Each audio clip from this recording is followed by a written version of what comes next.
Bom, vamos continuar então na parte 2 da nossa primeira aula sobre filosofia da educação. Então, dentro disso tudo que nós falamos aí, nessa introdução aí quase da aula toda, mas vamos lá. Então, voltando para a questão filosófica, né? Então, a filosofia ela vai trabalhar exatamente com análise, discussão, formação e reflexão de ideias, ou visões de mundo, cosmovisão, como você quiser, em uma situação geral abstrata ou fundamental. Então, a filosofia significa amizade pelo saber, amor e respeito pelo saber.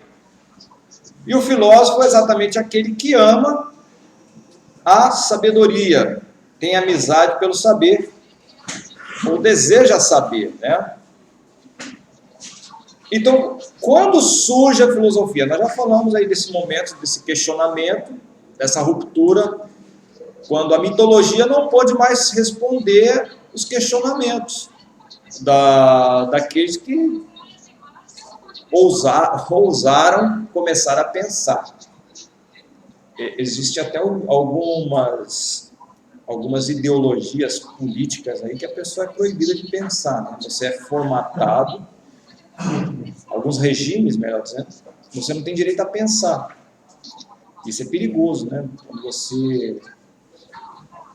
você fica subjugado a tal ponto de não poder pensar, não poder pensar fora do que está ali. O politicamente correto é uma massificação que está tentando fazer isso. E eles vão colocando verdades que não são verdades, que são absurdos, e querem que isso vigore como verdade. Se você pensar diferente deles, você não pode fazer curso, você não pode arrumar profissão, você não pode se expressar, você não tem direito à voz, porque você não pensa igual a eles. Nós estamos vivendo esse momento, irmãos. Não estou falando de questão política, não. Estou falando de questão como cristão mesmo.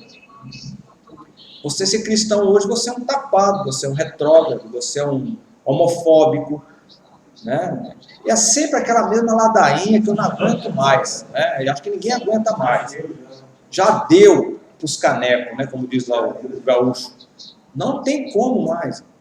Você dizer que não, qualquer forma de amor vale, não tem nada a ver com a vida de ninguém, mas dizer que um homem com homem, uma mulher com mulher, é uma instituição familiar, isso é um absurdo, irmãos, porque é necessário que haja procriação da espécie. Homem com mulher, como é que vai ter isso? Não tem como, irmão.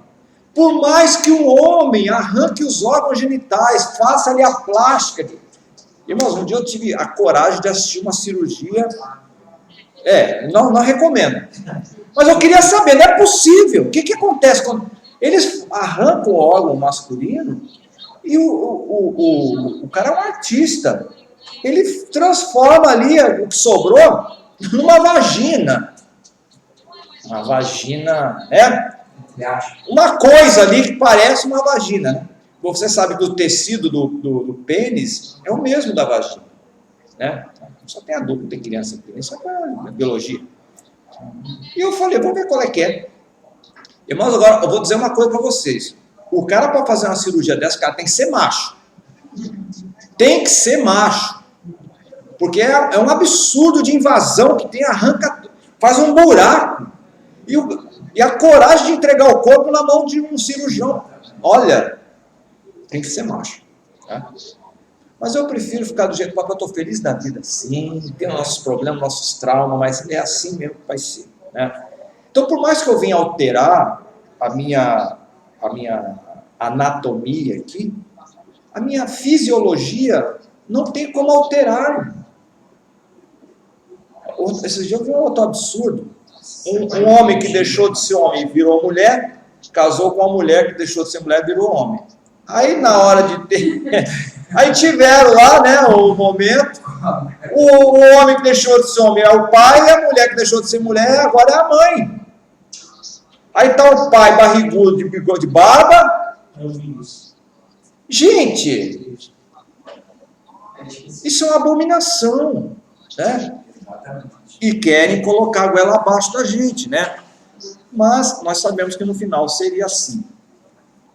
Mas, enfim, é um perigo quando você impede a pessoa de ter essa liberdade de pensar diferente. E hoje nós estamos vivendo um momento que você não pode pensar diferente. Você pensou diferente, por que você está pensando diferente? É complicado. Então a filosofia ela se originou exatamente dessa inquietação gerada pela curiosidade humana. Então, quando nós temos ali aquela ruptura que nós falamos no início, se não foi então a mitologia que criou, não foi Zeus, quem foi então? Aí surgiram esses movimentos que eu falei para vocês, né? Onde foi o ar, onde foi a água, foi o apeiron, foi o átomo, foram os elementos, até que chegaram os atomistas, são os últimos ali. Mas esse questionamento não tem uma resposta ainda, tá? Embora saiba-se que a menor partícula da matéria seja o átomo, mas ainda se questiona a origem de todas as coisas. Será que foi o Big Bang? Como é que foi? Aí vai surgir aí agora a teoria da evolução, né?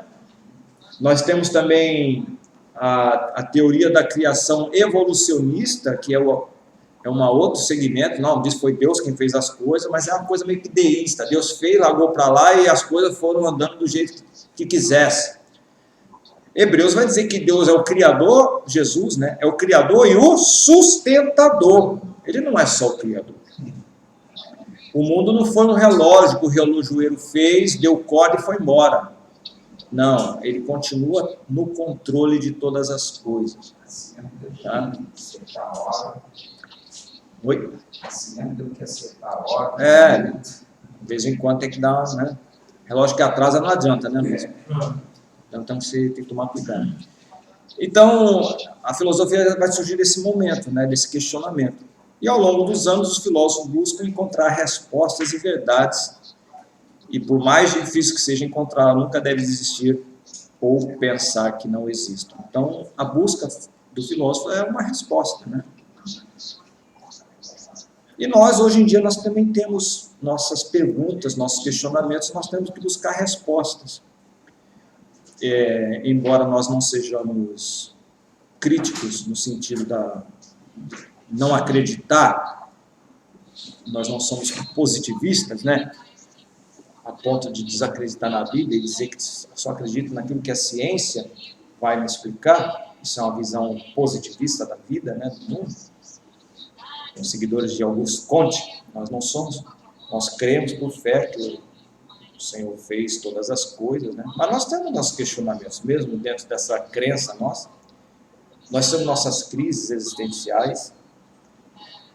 Tem momento que a gente mesmo, na nossa crise, a gente fica questionando até a nossa fé, né? Quem nunca passou por isso? Quem nunca parou um momento da vida e disse, será que isso tudo é verdade? Quem nunca joga a primeira pedra? Né? Quem nunca? Todos nós. Ora, você veja que nós temos homens de Deus aí que passaram por isso. Outros, não é nem porque não duvidem, não porque duvidem da existência de Deus, mas existem alguns, e se nós não vigiarmos, nós também não pode acontecer conosco, nós podemos nos tornar assim meio sofisticados na fé e achar que nós temos alguns direitos adquiridos pelo tempo de igreja que temos, e achar que estamos acima de todos, até de Deus. Eu posso fazer, eu sou pastor, meu irmão. Eu tenho direito de fazer isso aí de vez em quando. Então são coisas que a gente acha que tem, mas não tem. Isso são coisas inexplicáveis, né? São coisas do nosso eu mesmo, coisa própria nossa. Bom, então nós temos nossas perguntas, nossos questionamentos, e nós precisamos de resposta. Mas é importante que nós tenhamos conhecimento das coisas do passado, como diz o Edmund Burke, né? A sociedade que não conhece a história está fadada a cometer os mesmos erros, né? Edmund Burke. Então, nós temos que conhecer o passado, as coisas que aconteceram no passado, É bom conhecer filosofia, o que foi questionado. É bom conhecer aquilo que foi descoberto.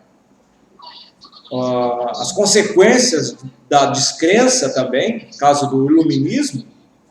O iluminismo foi um momento de separação do homem com Deus, né? Da religião, da igreja. Então, a igreja para lá, papa para lá, igreja, religião, Deus, você não tem nada a ver com a gente. O homem é o homem, nós somos o centro agora de todas as coisas. A igreja lá para dentro da igreja, fé lá para dentro da igreja. Nós aqui somos a razão, agora é a razão que vai dominar. Agora o homem é um iluminado, né? Um illuminati. Agora nós somos a luz. E nós vamos ver o problema que teve isso daí, né? Inclusive até na questão teológica. Nós vamos ver quando surge a teologia liberal, ela vai surgir exatamente da sequência desse iluminismo, né? Não é bem assim, não, Jesus não ressuscitou, não. Quando a Bíblia diz que ele ressuscitou, está querendo dizer que ele surgiu, ele voltou na mente dos discípulos. Não quer dizer que Jesus continuou morto, está enterrado. Não, Maria não era virgem, coisa nenhuma. Isso é uma figura de linguagem. A Bíblia não é a palavra de Deus, ela contém. Não é bem assim. Não é que a Bíblia não erra, porque os homens que escreveram. Então você vai encontrar erros. Opa! O que é isso? Onde é que está indo? Não, a palavra ela é inerrante. Nós temos as variantes, sabe, aí, de uma tradução para outra, não são erros. Isso que lá no salão, quando a gente vê as coisas, o pessoal fala assim, não, pastor, está errado. Está errado? O que está dizendo sua Bíblia? Isso é assim. Eu falei, e agora traduz. Não é a mesma coisa? O nosso problema é que nós estamos acostumados a receber as coisas fast food, já vem pronto, né? Não quer pensar. Pensar, exatamente. É aquela coisa dos macaquinhos lá, lembra daquela aula? Dos irmãos que não estavam aqui? Foi feita uma experiência. Foi feita uma experiência observando, professor, que quer dizer, o primeiro foi, aí apanhou, os outros ficou cá embaixo, quando vinha outro para subir, apanhava, não chegava nem lá para ver o que está. Não, vou explicar aqui para os irmãos aqui. Se o senhor permitir, posso? Pode. Brincadeira. A experiência foi a seguinte, né? Pegaram 5 macacos e botaram numa sala com uma escada, com um cacho de banana lá em cima. Aí o que acontecia? Botaram lá, os macacos viram a escada, viram a facilidade para chegar no cacho de banana e tinha um chuveiro de água gelada. Aí o primeiro macaco que subiu para pegar a banana, assim que ele chegou na banana, os cientistas lá ligaram a água gelada nos outros 4 que ficaram embaixo. Aí os macacos começaram a relacionar. Toda vez que alguém subia para pegar a banana, era ducha d'água. Aí o macaco-chefe, sempre tem um macho alfa no grupo, começou a descer a pancada nos macacos que subiam na escada. Então eles estavam passando fome com a banana lá, mas ninguém subia, porque sabia que quando subia o chuveiro. Aí o que eles fizeram? Começaram a fazer experimento. Tiraram o macaco, que já estava experiente, botaram o que tinha chegado agora, e assim que ele chegou, o que não era do grupo, ele viu a facilidade, viu a escada. Na hora que ele foi tentar subir, os outros 4 pegaram ele de pau. Mas eu estou apanhando por quê? Ninguém sabia. Chegou um momento que ele tanto tentar subir, apanhava, ele não subiu mais, mas o chuveiro não abriu mais. E foram tirando os macacos. E todas as vezes que o novo chegava, e sempre tirando um que já estava experiente, né? Até que se trocou todos os 5 macacos, né, que tentavam subir, que foram condicionados ali naquele sistema. Chegou uma hora que quem entrava não sabia por que não podia subir, porque o chuveiro não abriu mais, ele simplesmente apanhava para não subir, né? Chegou uma hora que todos foram trocados e chegou o ponto de ter 5 lá que nunca tinha visto o chuveiro aberto, mas simplesmente não subiam mais, porque a primeira vez que tentaram subir na escada apanharam. A moral da história é a seguinte: nós não sabemos às vezes por que nós estamos apanhando. Mas ninguém ousa ir lá pegar a banana, né? Então, por que você não faz? Eu não sei, aqui sempre foi feito assim, é melhor você não tentar. Então, os filósofos são aqueles que ousaram subir a escada. É aquela outra experiência que eu contei para vocês, né? Dos monges lá, os monges que ficavam lá orando, todo dia 9 da noite começava a orar. E tinha um gato lá, isso há trocentos anos atrás, né? Tinha um gato que todo dia, às 9 da noite, esse gato começava a miar. Criou-se o hábito, então, de 9 da noite, colocar esse gato dentro de uma sala lá para que eles pudessem orar com tranquilidade. O tempo passou, os 100 anos passaram, o monastério continuou, as orações das 9 da noite continuaram, e mantiveram o hábito de prender os gatos às 9 da noite. Só que aquele gato que miava às 9 da noite não existia mais. O gato que estava lá não miava mais, 9 da noite. Era costume daquele gato. Aí um dia chegou um monge novo e perguntou, vem cá, por que todo dia antes da oração vocês prendem o gato? Eu não sei, sempre foi feito assim e a gente continua prendendo o gato. E isso acontece na igreja também, né? A gente chega numa igreja que tem um costume louco lá, que você... Mas vem cá, por que faz isso aqui? É porque é assim, o pastor pegou assim, eles fazem assim, e vão continuar fazendo assim. Mas qual o objetivo? Irmão, não fica perguntando muito. Você quer saber por quê? Eu me lembro uma certa vez, eu fui numa reunião da igreja, né? Eu tinha acabado de chegar na igreja, obreiro, né? Eu era evangelista, né? Aí colocou-se uma situação lá, né? Entre a velha guarda lá, e surgiu um assunto que havia separação de obreiros, que era a festa da igreja, porque é normal em toda igreja, festa da igreja, separação de obreiros. Aí eu perguntei, simplesmente perguntei, assim, porque o pastor disse que ia separar o irmão lá, porque ele já fazia 40 anos que era diácono, era hora de separar ele a presbítero. Aí eu estou vindo de fora, eu perguntei, mas pastor, aqui vocês separam as pessoas pelo tempo de igreja ou pela capacitação? Aí uns irmãos olharam um para o outro assim, e um outro colega meu que me levou para a igreja, praticamente me levou não, mas né? Ele fez assim, ó, né? Aí o vice-presidente da igreja chegou não olhava para mim e respondendo para mim sem olhar para mim. Assim, fazendo gesto. O irmão está chegando agora. Existem as portas, que os irmãos têm que entrar as portas. Eu falei, portas? Eu queria entender a metáfora, né? Aqui tem umas portas, né? Seria mais fácil eles dizer, irmão, é o seguinte, o irmão está chegando aqui agora, nós temos nosso sistema aqui, melhor você cala sua boca que você ganha mais, né? Mas até hoje eu não entendi que essas portas que era, até hoje, né, naquele lugar lá. Mas enfim, é a coisa do macaco. Quando você ousa questionar alguma coisa, você é taxado como rebelde, como desviado.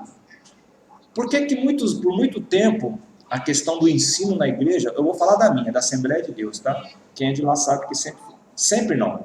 Há uns 40 anos atrás foi assim. Você falava que estava fazendo seminário, irmão, isso é coisa do Satanás. Filosofia, então, Deus que me perdoe. O crente não bate na madeira, né? Mas tinha até que batiam lá. Deus que me perdoe. Né? E o tempo foi passando, nós fomos ficando para trás. Aí chegou uma hora, não, graças a Deus nós temos faculdade hoje da Assembleia de Deus, né? Tem coisa que melhorar ainda. Mas temos, né?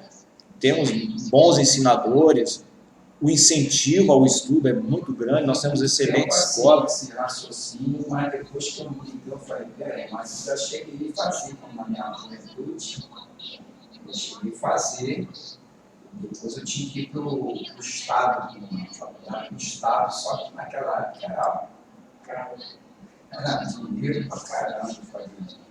Tem essa questão. Tendo oportunidade. O problema também... Você viu agora já com a realidade que eu tô... Não, mas não tem idade não, não. Você tem quantos anos, com todo respeito?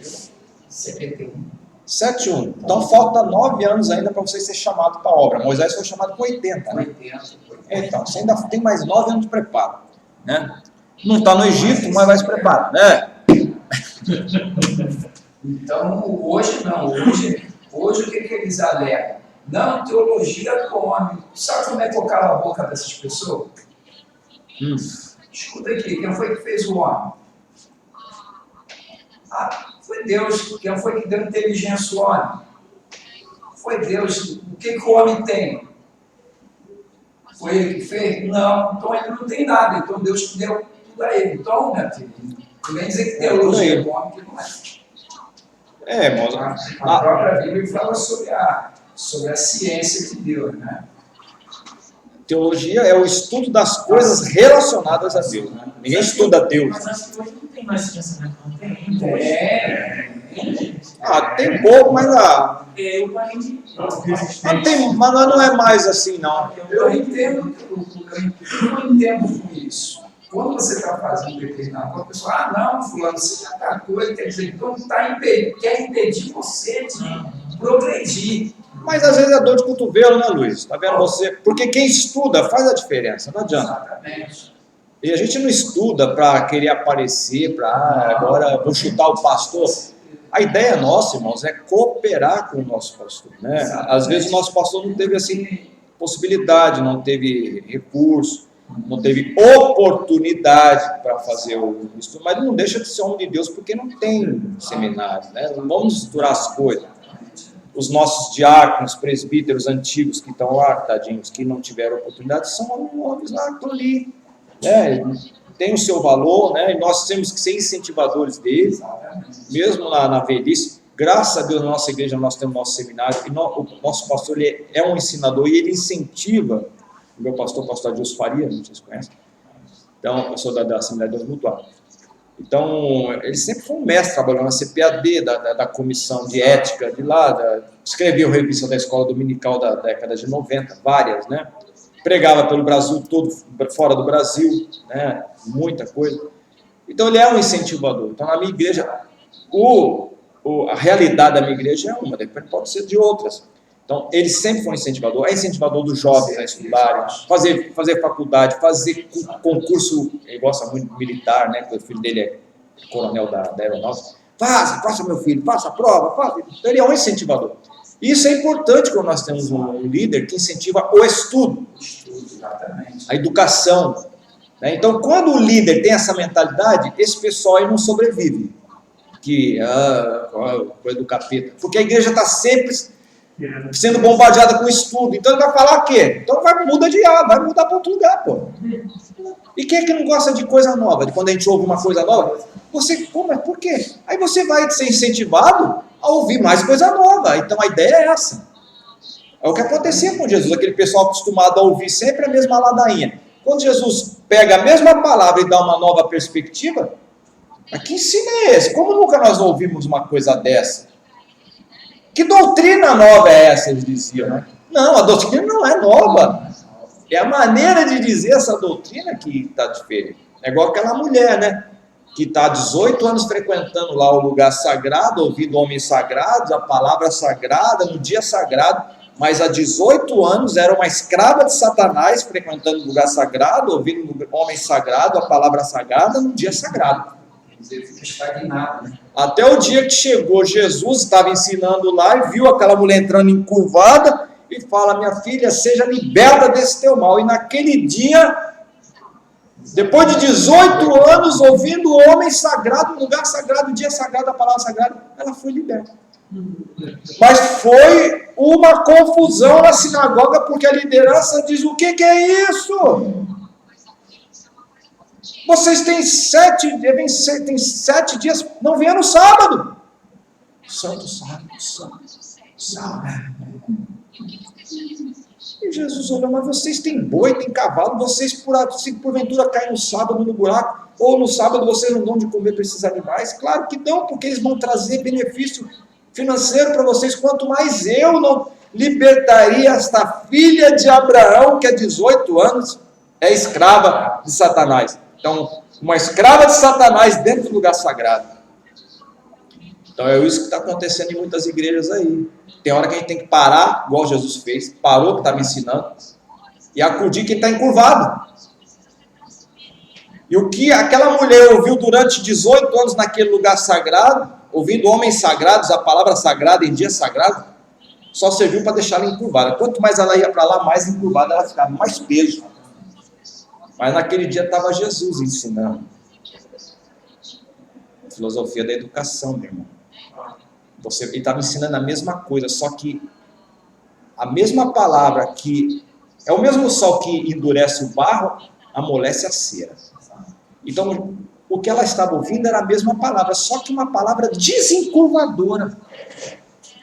18 anos ela ouviu palavra encurvadora, mas Jesus usou a mesma palavra para desencurvar. Então, o que vai fazer a diferença na nossa maneira de ensinar, na nossa sagacidade, porque a filosofia trabalha com a sagacidade no sentido assim de você ter jogo de cintura para trazer um ensino que vai chamar atenção, porque tem aquela aula que você dorme e tem aquela aula que eu estou falando que eu já dormi muito em aula. Tinha um certo pastor num certo lugar aí que eu congregava, que quando sabiam que era ele que ia pregar, ele já tinha até um apelido. Quem vai pregar hoje? Tem o pessoal da maldade, né? A igreja. Aquele grupinho que lá na igreja também tem, né? Quem vai pregar hoje, pessoal? Hoje é o anestesia. Porque o irmão era aquele monotônico. Jesus, quando estava ensinando, daqui a pouco. Se tinha irmão lá com síndrome de pânico, ia para o culto só para dormir naquele dia. Era melhor que Lexotan. Mas tem aquela mensagem, é como diz o Cláudio Amor de Andrade, né, o grande mestre. Ele disse assim: existem dois tipos de mensagem. A mensagem que nós saímos felizes com o pregador e a que nós saímos infelizes conosco mesmos. A melhor mensagem não é aquela que você sai aplaudindo o pregador. Oh, esse é o cara. Mas é aquela que te confronta e você sai desgostoso com você. Caramba, eu tenho que tomar jeito da minha vida. Essa é que é a boa. Aquela que você sai, eu tenho que levar esse cara para a minha igreja porque esse cara é o top das galáxias. Não, isso aí tem que ser aquela que confronta. Jesus era de muitos lugares, ele era expulso, pô. Sai daqui, meu irmão, vai fora daqui, não quero te ouvir, não. Mas Jesus não ia na guerra, não. Ele falou assim: Senhor, graças te dou, porque ocultaste estas coisas aos sábios e entendidos, se acha, e revelaste aos pequeninos. Então, isso é uma questão, não é de inteligência, não. Mais uma vez, porque sábios aos pequeninos ali, tu revelaste as coisas aos pequeninos. Pequeninos são aqueles que se fazem pequeninos, se humilham a ponto de dizer o seguinte: realmente esse homem, nunca ninguém falou como esse homem, eu preciso ouvir esse homem. É igual aqueles empregados dos sacerdotes lá de Jerusalém, né? Quando o sacerdote, Jesus estava visitando Jerusalém. Jesus não ia muito para Jerusalém, né? Nem no templo ele ia muito. Mas toda vez que ele ia para o templo, era confusão naquele templo, né, irmão? Não tinha uma vez que ele não ia para lá que não tinha arenga naquele lugar lá. E está lá Jesus ensinando em Jerusalém, e os caras, ele está ensinando lá na praça, ninguém vai prender ele, não, vai lá, prendam ele agora, traga ele aqui, vamos acabar com a vida dele agora, com a raça desse camarada. Aí saíram uns caras sarados lá, está lá em João 7, né, 6 ou 7, por ali. Aí quando chega lá, não sabemos se foram 2, 3, 10, quantos que foram para prender Jesus, era uma guarda que tinha lá no templo. Né? Quando eles chegam, quem sabe foram prender, Jesus está ensinando. Eles falam: não, peraí, vamos dar uma escutadinha aqui que esse homem está falando, antes da gente prendê-lo. E Jesus está lá. Não sei o que Jesus estava falando, mas está largando o aço. Se for João 6, está falando sobre o pão, né? Eu sou o pão, vossos pais comeram pão lá no deserto, morreram, mas agora eu sou o pão, meu irmão. Quem comer da minha carne, beber do meu sangue, esse aí tem parte comigo. E está falando, e aqueles camaradas estão ouvindo. Daqui a pouco, eles esqueceram o que foram fazer. E voltaram. Ficaram tão comovidos com a mensagem. É isso aí mesmo, irmão? Não, é isso que eu ia citar pra vocês. Não, eu gosto de Bereano, que o Bereano vai confirmando, né? Não, esse texto. Eu Eu sou sou apaixonado desse texto. certo, isso é dos meus. Você não é vascaíno não, né, irmão? É vascaíno? Não, eu sou crente. Então tá bom, graças a Deus. Você é vascaíno? Deus te abençoe, né? Eu não torço pra ninguém, não. Não, eu sou João. Aí, irmão, os camaradas chegaram, ouviram a palavra e quem sabe foram comentando pelo caminho. Cara, que mensagem, que coisa é essa que ele falou? E chegaram lá pro sacerdote. Vem cá, meu irmão, cadê o cara? Não prenderam ele? Não, peraí. Nunca ninguém falou como esse homem. Esqueceram o que foram fazer. Tinha que esquecer. Então, irmãos, o evangelho, ele só é evangelho, só vai fazer efeito quando a gente conseguir fazer a pessoa esquecer o que ela foi fazer. Olha, quantas vezes a gente já não viu isso, né? Graças a Deus isso acontece hoje. Eu ia tirar a minha vida, mas quando eu comecei a ouvir essa mensagem, tinha no rádio, a gente já ouviu mensagem de rádio. Às vezes aquele irmãozinho que fala nós fumo, nós voltemos, mas é o evangelho, irmão. Então o pequenino que ouve não é o humilde, pode ser também, mas não é só esse. É aquele que se faz humilde. Ainda que tenha um doutorado, ele desce do pedestal, como Nicodemos, e fala: Senhor, eu vou precisar entrar na barriga da minha mãe. Faz a pergunta mais idiota da Bíblia. Vindo de um doutor da lei. Irmãos, não é a mais idiota da Bíblia, se você achar uma mais idiota que essa. Idiota não é coisa, não é palavrão não, tá? Idiotes lá na Grécia eram as pessoas que na hora da reunião política, da eclésia, era chamada eclésia, na assembleia, saiu uma pessoa gritando pela rua: hoje é dia de assembleia, dia da eclésia, para tratar de assuntos políticos. Aí tinha uns que não iam, que eram chamados de idiotes. Os idiotes eram aqueles que cuidavam da sua própria vida, que não queriam se envolver com assuntos políticos. Então, esses eram os idiotas, tá? Então, idiota não é xingar a mãe de ninguém. Idiota é aquele que não quer saber de nada, né? Saber a informação, seminário é cultura, né? Mas vamos lá. Mas isso acontece hoje ainda. Sim, acontece. Então, esses questionamentos, né, irmãos? A filosofia, ela nasce desses questionamentos. Por que os seres nascem, morrem, né? Porque os semelhantes dão origem a semelhantes. Por que chove? Por que não chove? Então são questionamentos. Por que está tendo seca? Enfim, são questionamentos. Então, por que os diferentes também parecem fazer surgir os diferentes? Por que o dia parece fazer nascer a noite? Por que tem o amanhã? Então são questionamentos, né? Por que tudo muda? Ou, de repente, na vida, da perspectiva da pessoa, por que nada muda? Por que eu nasci?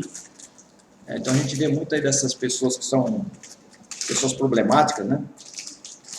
Eu vou dar uma mastigadinha aqui, irmão, porque acho que o açúcar está baixando aqui, tá do velho, né? Então, por que tudo muda? Por que a criança se torna adulta, amadurece? Então são questionamentos. Talvez o seu questionamento não seja esse, mas seja o porquê da sua existência, né? Por que eu estou passando por isso? Deus tem um propósito. O crente já tem uma resposta um pouco diferente, né? Nossa resposta não é muito filosófica, não. Tem pergunta que o Senhor nos responde assim, que não tem muita filosofia, não, né? O apóstolo Paulo lá com aquele espinho na carne. Nossa, Senhor, que negócio é isso? Sendo espancado até quando? Tira isso de mim, Senhor! E o Senhor tirou, né? Tirou nada, meu irmão. O Senhor falou assim: pô, Paulo, tá sofrendo, rapaz, eu tô vendo que já tá na tua pele, não. Mas, Paulo, olha, minha graça te basta, não, tu vai morrer com isso aí, cara. E aí? Que coisa não tem explicação, né? Ninguém explica a Deus, né? Não tem como. E o interessante, irmãos, que quanto mais nós vamos nos aprofundando em fé, Deixa eu ver se eu consigo me fazer isso entender. Quanto mais nós vamos nos aproximando de Deus, quanto mais nós vamos nos envolvendo com Deus, mais complicada vai ficando a situação para nós. A ponto do Senhor nos dizer o seguinte, porque a gente já tem um certo tempo, ainda mais a gente que ensina, Jesus falou sobre isso, aqueles que se ensinam vão ser muito mais cobrados. Então veja já que já é diferente a forma de Deus tratar um e o outro. Existem algumas questões que os nossos irmãozinhos lá da igreja, que não tem tanto conhecimento, não tem tanta profundidade na Bíblia, Deus não vai cobrar deles essas questões. Mas existem certas coisas conosco que o Senhor não vai nem, meu amigo, não vou nem tratar isso aí com você, que você é amigo. É isso aí, acabou. E a gente fica, crise existencial. Por quê? Por quê? Por quê? Porque evangelho é isso aí, meu irmão. O que é negar a si mesmo? Tomar minha cruz a cada dia e seguir. Tomar a cruz a cada dia. Tem um versículo que é bem se conecta com esse. Conhecereis a verdade, e a verdade vos libertará. A verdade vos libertará é um verbo de ato contínuo. Você conhece a verdade e ela vai te libertando. Então quem tem 1 ano de crente, ele foi liberto 1 ano. Quem tem 20, espera-se que ele já tenha sido 20 anos em processo de libertação. E se são 20 anos de processo de libertação, são 20 anos de processo de aprofundamento. Então, quanto mais íntimo a gente vai ficando de uma pessoa, irmãos, mais coisas dessa pessoa a gente conhece. E mais coisas de nós também ela conhece. Não que o Senhor não nos conheça já de tudo, né, logo de cara. Mas só para a gente procurar entender melhor. Então, é por isso que às vezes existem algumas questões que nós vivemos, né, espirituais, que para nós não tem uma resposta. E Deus não vai dar essa resposta. Porque Ele não tem que dar essa resposta para nós. O Moisés mesmo, o homem mais manso da terra, a ponto de Deus comprar a briga dele lá em Números 12, né? Quando a Miriam e o Arão se voltaram contra o fato dele... Bom, o papo começou com o namoro dele com aquela mulata, né? Com a Séfora, ou Zípora. O papo começou nessa discussão com a mulatinha lá, com a negra, né? Devia ser uma negra de fechar o comércio, né? Era lá de... Tem isso? Era lá da Etiópia, pô, né? Da Etiópia, nas moças etíopes, né? É tão verdade que Salomão também, né? Etiópia, meu irmão. Cuxita. Salomão ficou verde, né? Mas aí o papo começou assim, mas a ideia não era falar da moça. A ideia era questionar a liderança. E eu me amarro nessa passagem também. Quando Deus compra a briga de Moisés. Enquanto está falando da menina, Deus não falou nada. Mas quando Miriam começou a falar, e Deus porventura também não usa qualquer um, mulher gosta de fazer assim, né? O Senhor falou, agora dá licença que o papo é comigo. Aí eu falo através de sonho, eu falo através de visões, eu falo do jeito que eu quiser, boca a boca, faço. Eu falo com quem eu quiser, do jeito que eu quiser. Mas como eu servo Moisés, é diferente. Com ele, eu falo boca a boca, face a face. O que vocês têm a ver com isso? Envolvimento. Só que isso teve um preço para Moisés. Na questão da pedra, da rocha, Deus falou, ó, primeira vez você fere, depois é só você falar que a água sai, meu irmão. O povo encheu tanto as paciências do Moisés, que ele estava com o bastão dele, e o povo, água. Moisés era carne também, né, irmão? É água que vocês querem, cambada? Porventura eu não poderia... Ele falou isso mesmo. Porventura eu não poderia fazer verter água dessas pedras? E ele bateu na pedra de novo e a água saiu. O pecado dele não foi bater na pedra, foi dizer que ele proveria água. E Deus vai falar isso. Porque você não me glorificou, você não vai entrar na terra prometida. E lá em Deuteronômio, nós vamos falar da intimidade. Moisés falando com o Senhor: Senhor, quer lugar, ele faz uma vista grossa aí, deixa eu entrar na terra prometida. Não me fale mais neste assunto. Olha só a tratativa. Entendeu, meu irmão? Então, é assim. Quanto mais íntimo, mais lambada, meu irmão. Mas é mais amor também. Não é porque Deus fala assim com a gente que Ele não nos ama. O pai, a gente que é militar, eu sou militar, né? Da reserva, mas sou. Quantas vezes meus filhos chegavam, aqui não é quartel? Porque a gente quer falar com os filhos, nos pés no quartel. É um erro que a gente comete, né? Mas não adianta, está no sangue, até hoje é assim. Mas não é porque a gente seja mal, né? Seja uma pessoa má, mas é porque está no sangue. Então não é porque Deus às vezes nos trata, e a Bíblia diz que Deus corrige aquele a quem ama, né? Então às vezes Deus fala de uma forma mais dura, como Jesus mesmo. Tem hora que o Senhor tem que dar uma chacoalhada na figueira para ver quem é que está absorvendo o que Ele está ensinando. Na nossa matéria aqui, né, a filosofia do ensino. E é uma filosofia de ensino, você dá uns trancos de vez em quando para ver qual é que é. E Jesus fazia isso muitas vezes. O pai de família também, ele traz ali aquela essência do pai, né? É responsabilidade, né? Responsabilidade. Meu pai, quando a gente falava qualquer coisa, olhava de rabo dos olhos assim e ficava na dele. Hoje não pode nem palmada, né? E chegava do trabalho, seu fulano, por favor, ia toda alegre, né? Pensa, pai, tudo bem, que Deus te abençoe. Vai lá naquela pé de oração lá, corta uma vara lá, limpa e me traz aqui. Os caras não gostam esperando. Ia lá todo bom, pegava a vara, limpava, chegava aqui, pai. Tá, aí voltava. Meia hora depois, fulano, ciclano e perto. Não, o Roger ficava de prontidão. Cada um. O Roger ficava de prontidão, ele, todo mundo para dentro do banheiro. Ela não podia entrar, né? Botar todo mundo no banheiro, trancava a porta. Mas por quê? Tinham feito alguma coisa errada? Ele ia guardando, ele não batia na hora, não, ele só ia guardando. E se estivesse conversando com alguém. Rapaz, isso é pior do que apanhar na hora. Se tivesse alguém conversando com alguém estranho, você chegasse na porta, ele olhava assim, você perdeu alguma coisa aqui, podia contar que ele estava no caderno já. O negócio é estreito, hein? Quando ficava estreito, você não conhecia o palmatório de escravo, pois eu alcancei.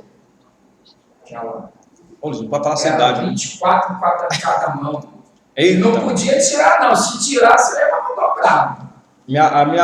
Meus tios diziam que você era na escola que tinha essa palmatória. Né? A mesma coisa que hoje, também tem uns excessos, né? Não leva nada. Aí meu pai falava assim, eu estou te ensinando, tu está apanhando, eu estou te ensinando para você não sair na frente da polícia. Então, se um pai faz isso, o Jesus, de vez em quando, ele fazia. Lembra aquela passagem lá? Quando ele falou, até foi sobre o pão mesmo, lá de Mateus 6, João 6, que a Bíblia diz que ele tinham várias pessoas que estavam acompanhando ele, daqui a pouco começaram a sair, só ficaram os 12. Exato. E Jesus olhou para os 12 e falou o quê? Vai embora vocês também, cara. Vocês não querem ir embora também, não? Vai embora daqui. E ele deve ter falado com exatamente. Contrariado, né? Porque quando você está ensinando, você sabe se olhar para a cara das pessoas, você sabe que estão aceitando ou não. Você está pregando, a gente está fazendo assim. E a gente que dá aula há muitos anos, tem um livro até que eu recomendo para vocês que são ensinadores, se chama O Corpo Fala. Pela posição de vocês, eu sei se vocês estão recebendo o que vocês estão ouvindo ou não. A junção de gestos, né, de posição. Uma pessoa que você está ensinando, está o tempo todo assim. Ó. Isso aqui significa bloqueio. Né? O varão ali que está com a mão assim, significa... Não, precisa tirar não, precisa ficar preso. Isso é normal, isso é absolutamente normal. Ali, ó, significa... Pode, né? Significar atenção, mas também pode estar assim, o que eu vou almoçar hoje? Mas, na maioria das vezes, significa atenção. Quando a pessoa está assim para frente, também é atenção. Né? Perna cruzada pode ser bloqueio também, mas dependendo, vai depender da união de vários sinais que a pessoa passa para você. A pessoa passa o sinal. Chama-se a leitura corporal que o professor faz. Existe uma matéria sobre isso aí na pedagogia, né? Mas tem um livro que eu posso passar para vocês, se não vocês querem a informação bibliográfica. O Corpo Fala. É bom que tem muitas figuras. Isso é bom até para no relacionamento pessoal, até para namorar, se ele está na pista aí, né? Na verdade, quando você quer saber que o seu rapaz está afim, uma moça está afim. A moça, quando está afim, até o cara entrega, né? A moça fica mexendo muito no cabelo, assim, né? Quando ela está mexendo no cabelo. Mas tiveram pessoas também que deram mais respostas a Jesus que também quebrou ele. Né? É caso daquela mulher, né? Não é isso pegar o pão vestido e lançar os cachorrinhos. Ela olha para ele e começa a toda ação tem uma reação, né? Jesus colocou ela numa situação assim, bem... não Jesus ter humilhado ela, mas Jesus está testando ela, né? Primeiro, Jesus estava ensinando uma verdade para nós também. Ela pede ajuda, que a filha está miseravelmente endemoniada, os detalhes da palavra, né? E Jesus fala assim, minha filha, olha, bem que eu queria, mas eu não fui enviado, senão as ovelhas perdidas da casa de Israel. E Jesus veio só para Israel mesmo, você sabia disso? Graças a Deus. A Yasmin olhou assim, Yasmin, ele não veio para mim. A Bíblia diz que ele não veio para mim. João 1,12. Veio para os que eram seus. Acabou. Mas, aí que entra a Yasmin Tatá aqui, ó. Mas os seus não receberam. Mas a todos quanto receberam, Ciro Fenícia, São Gonçalense, Rio do Ouro, até lá, mano. Catarina, Galo Branco, é Galo Branco? Então, lá, né? Tribobó, Marambá. A todos quanto receberam, deu-lhes o poder. É poder sobrenatural de ser feito visível aos que têm o seu nome. Então Jesus está falando para aquela mulher, eu não vim para você. E outra coisa, mulher, não é justo tirar o pão dos filhos e dar para cachorro, né? Caraca, meu irmão. Mas Jesus falou, mas falou assim, e dá para os cachorros, né? Tipo assim, ela vai quebrar, vai quebrar. Não, às vezes eu Mas, Senhor, os cachorrinhos também comem da mesa que cai do seu Senhor. E Jesus falou assim, assim tu quebra papai. Vai, minha filha, vai. Tua filha já está bem. Então, desde a eternidade, é bom que se entenda isso, mano. Desde a eternidade, a filha dessa mulher já estava liberta do demônio. Não foi uma decisão ali. Que Jesus foi morto desde a fundação do século, do mundo, né? E ele é o cordeiro que foi morto antes da fundação do mundo. Então, antes de existir o mundo, Jesus já tinha morrido. O apóstolo Paulo vai falar porque o amor de Deus ele é incomparável, porque ele nos amou mesmo antes de nós nascermos, existirmos, né? Ele já nos amou, sendo nós ainda pecadores, mesmo antes de conhecê-lo, né? Bom, os historiadores da filosofia dizem que ela possui data e local de nascimento, final do século VII, início do século VI a.C. Bom, aqui nós estamos considerando a filosofia grega, né? Mas filosofia sempre existiu, né? Se a gente for falar de Salomão, ele foi um grande filósofo. O Salomão viveu no ano 1000, foi bem antes aqui. Nós temos outros anteriores a ele, orientais, chineses, hindu, indianos, né? Que já filosofavam. Ah, mas pastor, mas não tem nada escrito. Sim, não tem nada escrito, mas ninguém pode também dizer que não filosofavam. Porque o que é filosofia? É fazer perguntas sobre a vida. Né? No ano de 1450, ali antes de Cristo, quando Israel está lá no... Eu gostei de uma palavra do filósofo, eu esqueço o nome dele, não sei se foi ele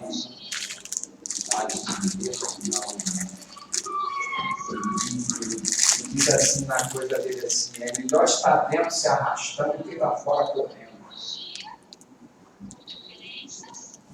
Dentro da onde?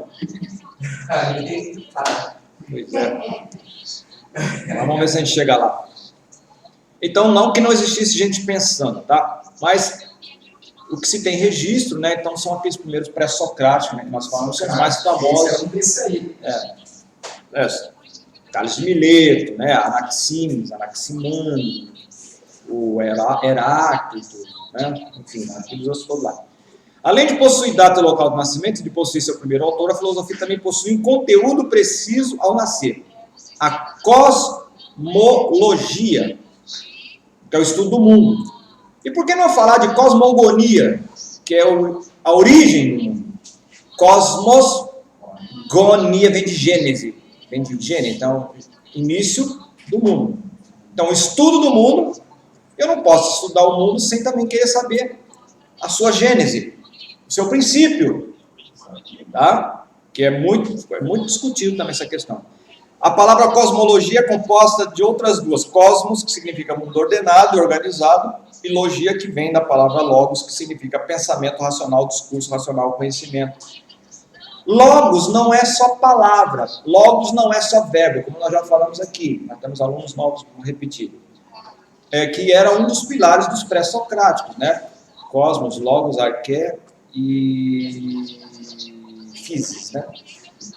O que é logos? O Aristóteles dizia que logos é a pessoa que tem a capacidade de dizer ou de explicar a origem de todas as coisas. Isso é logos. Então, logos não é uma palavra. Logos pode ser a possibilidade ou a potencialidade que alguém tem de explicar algo, a origem de tudo. Por isso que João vai dizer, em rearqué, estin re logos. No princípio era aquele que pode explicar a origem de todas as coisas, porque tudo foi feito por ele, e sem ele nada do que foi feito se fez. Então, o Evangelho de João é uma resposta aos gnósticos. Sempre. Ele é o princípio de tudo. Ele era a luz do mundo. Filosofia. Lembra da questão do mito da caverna? Isso foi antes de João escrever o Evangelho, mano. O cara na caverna, encarcerado, acorrentado, só vendo a projeção de sombra, né?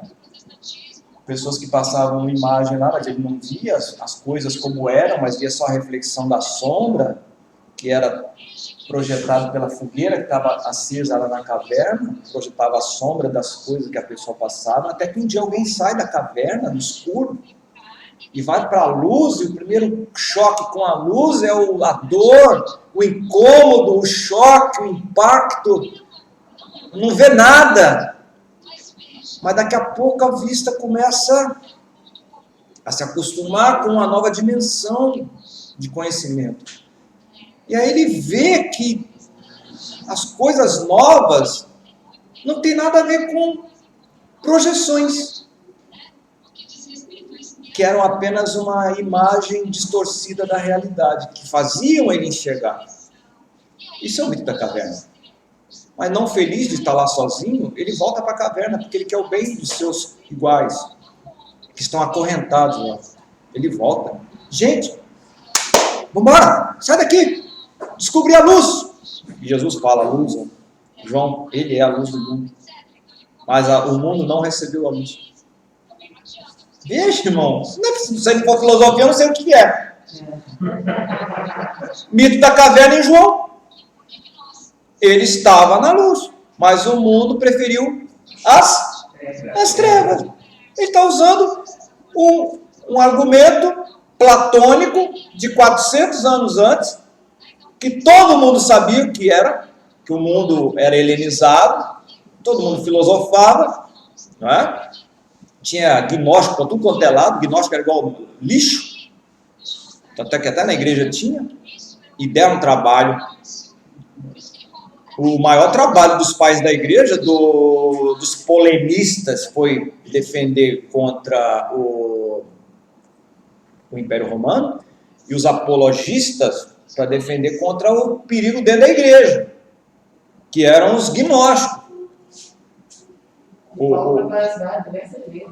Diversos, né? O Irineu de Lyon, o Justino Marte, toda aquela rapaziada dos pais da igreja primeiro lá, o principal embate era contra gnóstico. Santo Agostinho também bateu nos maniqueístas, que ele era um maniqueísta, depois se virou contra, né? Mais para frente. Mas o principal problema era ele. Então veja que nos próprios evangelhos nós temos essa manifestação, principalmente em João. Nas cartas joaninas também, batendo nos gnósticos, porque o gnóstico dizia que não, o corpo não presta para nada, o que vale no ser humano é somente a alma, o resto não presta para nada. E ele vai dizer que, não, Jesus, ele veio, o verbo se fez carne. Então, enquanto o gnóstico dizia que não, nós temos que nos libertar da carne, que essa carne não vale nada, né? Essa carne não vale nada. O homem só será liberto quando tiver o conhecimento, a gnose, aí sim ele vai ser liberto, vai ser um iluminado, um aeon. E o João vai dizer, não, ele veio no corpo, ele se fez carne, e ele morreu e ressuscitou no corpo. Isso é loucura, por isso que o evangelho é loucura para o grego. Loucura para o gnóstico. E é escândalo para o judeu.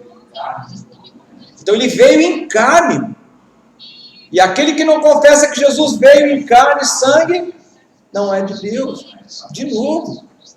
É só batendo em gnóstico.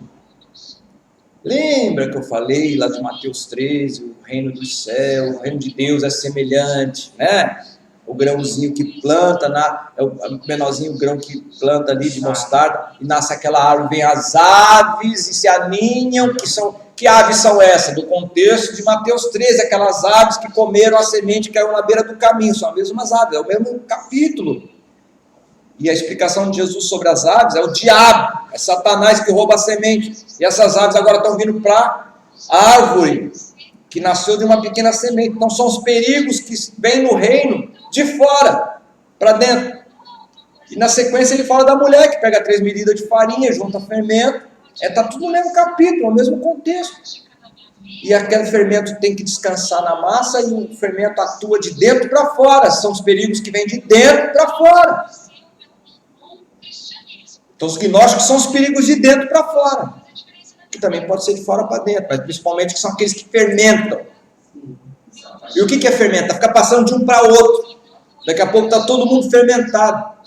Igual num certo lugar que eu congreguei uma certa vez, uma senhora lá chegou dizendo que tinha tido uma revelação, nova revelação, e essa revelação, a pessoa tinha que tomar um banho de óleo, ficar 3 dias sem ter relação sexual, quem era casado, e um rapaz ungia os homens nu, e ela ungia as irmãs nu, e agora depois de 3 dias ela recebia aquela nova unção, e tal, e a revelação dela foi tão profunda, que ela chegou e falou para mim, eu sou a mulher de Apocalipse 12, Aí eu falei assim, rapaz, mas que prazer ter um personagem bíblico na minha casa. Cumprimentei, falei, muito obrigado por ser um escolhido para receber a mulher de Apocalipse 12 em casa, né? Qualquer hora que acontece uma coisa dessa.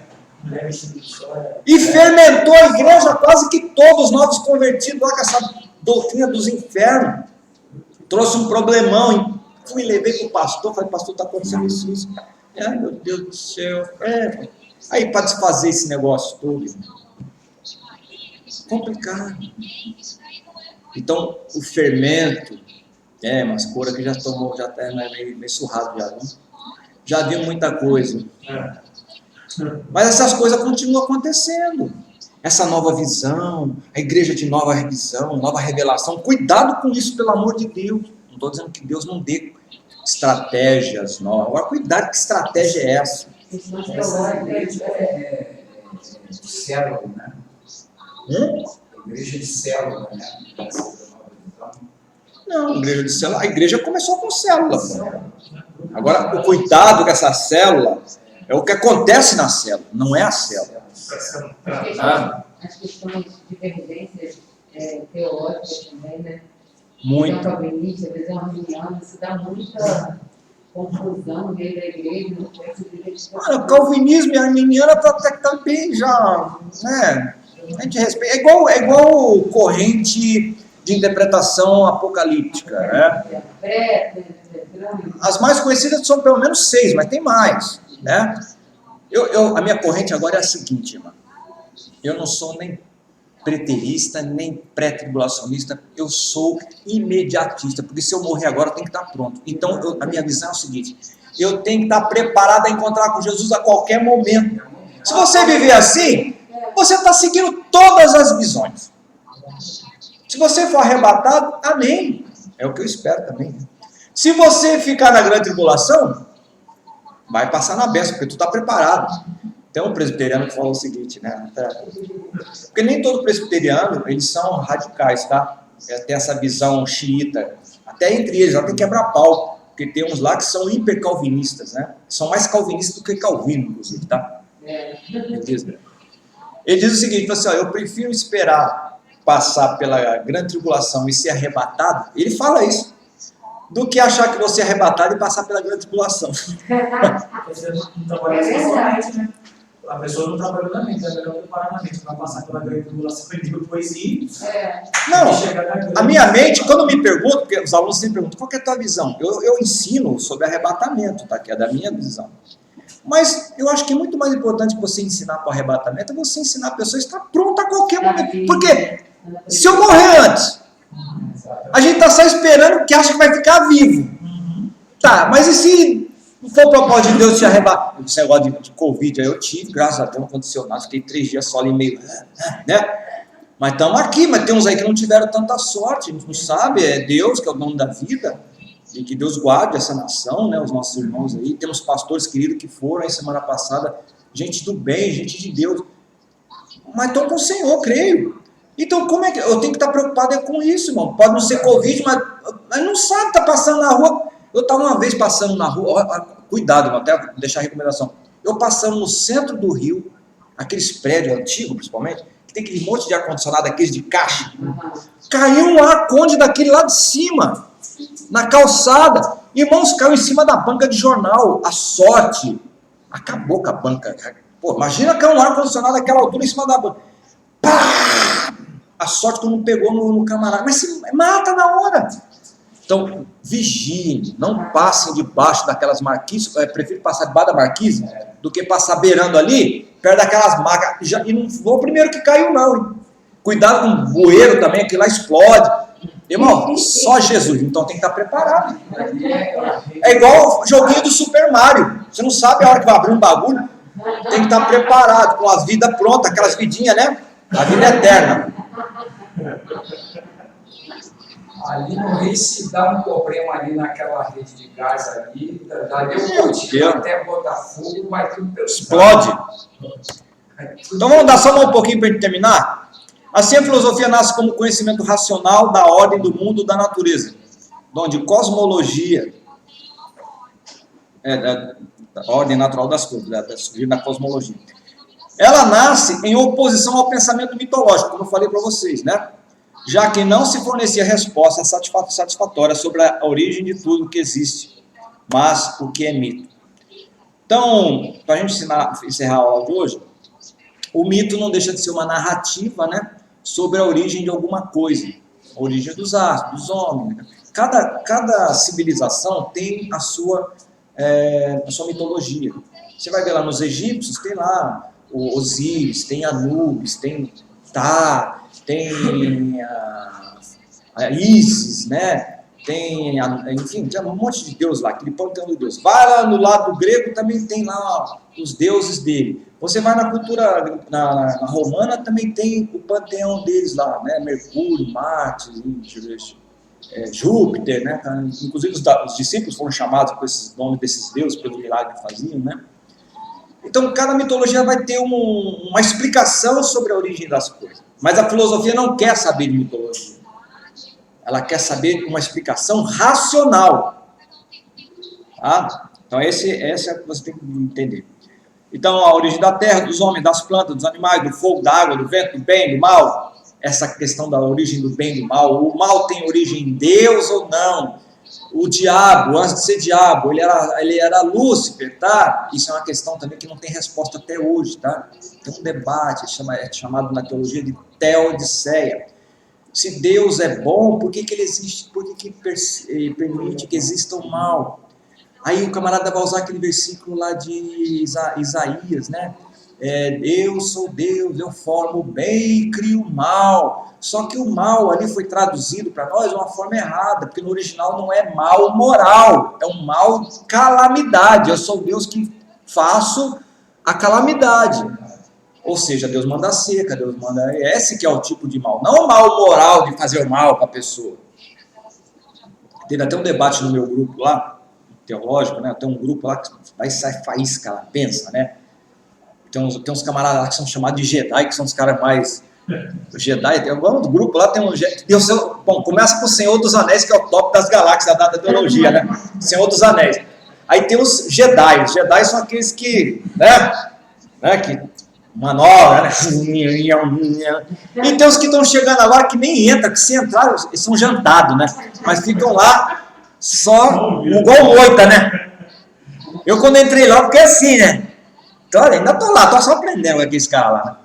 Mas aí surgiu essa questão, quando que surgiu o mal, né? Eu falei, tá aqui agora que vai ser bom o negócio aqui. Aí o cara disse assim, não, o mal não tem origem em Deus. Eu falei, claro, o mal não tem origem em Deus. A Bíblia diz que Deus não pode fazer o mal, né? Aí veio lá o bem agostiniano, o mal é a ausência do bem. Ah, passa essa conversa não. Isso é lógica, até a minha avózinha que nunca fez filosofia sabe. Nós queremos algo mais sólido, né? Aí o irmão falou assim, eu vou tumultuar essa parada aqui. Aí veio do nada assim na minha mente, assim, eu botei assim, o mal não está em Deus. Aí aquele silêncio, né? O mal não está em Deus. Só que o mal, potencialmente, ele é eterno. Só precisava de um veículo para se manifestar. Falei, fui, desembarquei. Até hoje o couro está comendo lá. Eu falei que o mal, como tem um padre que falou, você olha para dentro de uma caixa, né? Aí a caixa vazia. Você, o que tem dentro dessa caixa? Filosofia, né? O que tem dentro dessa caixa? Vamos supor que não tem nada dentro da caixa. Você vai dizer que não tem? Nada. Aí o padre, eu peguei essa do padre, né?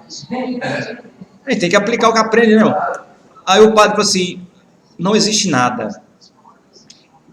Quando você olha uma caixa vazia, não é que não exista nada. Existe uma potencialidade de existir qualquer coisa lá dentro, só que ela ainda não está, mas ela pode a qualquer momento aparecer ali. Aí eu falei, boa, vamos tumultuar lá. E joguei essa. Então o mal não está em Deus. Então o mal, a ação maligna, ela é eterna. Só que como Deus não é mal, Deus é bom, ela não podia ser trazida à tona. Mas num dia que um anjo que foi criado por Deus olhou a posição que estava, olhou para a posição do Senhor e falou assim, não, vou colocar meu trono acima das estrelas. Aí aquele mal potencial que precisava de um veículo, entendeu? A ideia qual era? Achou o veículo e se manifestou na pessoa do então Lúcifer, que agora é Satanás, né, que é adversário. Mas o mal... Agora, é o seguinte, a gente tem que entender uma coisa. Embora o mal não seja oriundo de Deus, Deus controla o bem e o mal. Quando Davi foi contar ao povo, interessante, em Samuel e Crônicas fala a mesma passagem, né? E Samuel diz que foi Deus que tentou Davi a contar ao povo. E Crônica diz que foi Satanás. A Bíblia se contradiz, tá vendo? por isso que eu não estudo essa Bíblia. Calma, bebê, calma. Por que lá em Samuel diz que foi Deus? Porque eles, no conceito antigo judaico, eles achavam que o bem e o mal era oriundo de Deus. Mas já em Crônicas, que foi um período pós-cativeiro, que eles tiveram contato com o dualismo, o maniqueísmo lá, zoroastrismo, né? Aquela ideia de bem e mal, que tem uma entidade do bem e do mal. Aí quem escreveu Crônicas falou assim, não, foi o diabo que tentou, porque Deus, como é que pode Deus tentar o Davi para contar e Deus trazer um juízo para cima? Usa Gad, né? Gad, que é o profeta, e manda ele para assim, olha, vai lá, profetiza que eu não mandei ele contar nada, que era para ele depender de mim, e diz para ele escolher se ele quer 3 anos de seca, se ele quer 3 meses correndo do inimigo, ou se ele quer 3 dias de cerol fino meu.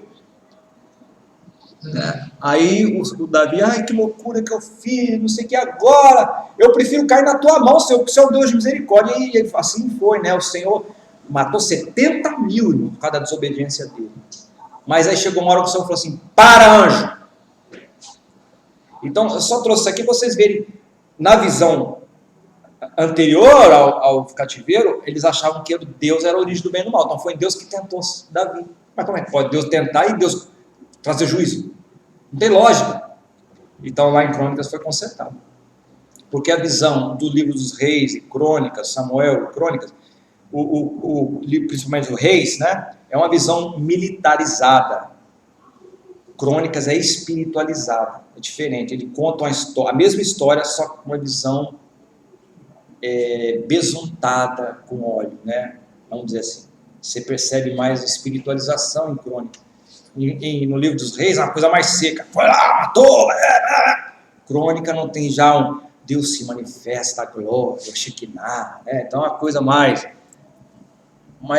palatável, né? Assim para nós. Ok?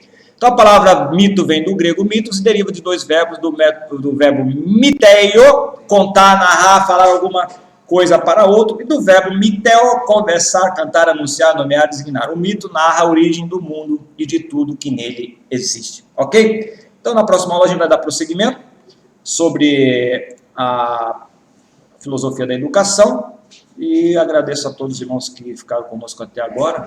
Deus abençoe. Eu vou mandar a apostila para vocês. Até a próxima aula, em nome de Jesus.